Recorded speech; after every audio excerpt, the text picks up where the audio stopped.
Hi mga gi, ngayon pala samahan niyo ako, magluluto ako ng menudo at disclaimer, hindi po ako expert sa pagluluto. Ang i-share ko lang po sa inyo ay yung nakagawian ko sa pagluluto ng menudo, pero mga ging, ang gagawin ko dito is hindi ako gagamit ng tomato sauce kasi kamatis yung ating gagamitin at hindi rin ako maglalagay ng atay dahil ayaw ko mainikit nun at puro pork lang yung gagamitin natin dito.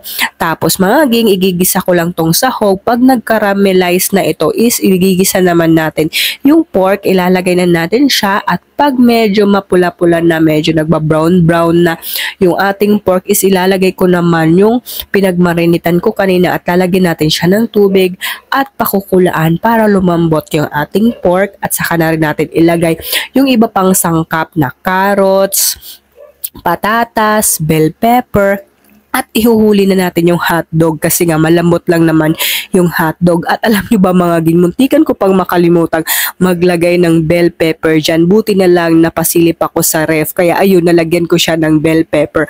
At ito, medyo paluto na siya dito. Kaya dilagay ko na yung bell pepper, pati yung hotdog. At ito na nga mga ging, luto na siya at ready to eat na. Tara na, kain tayo!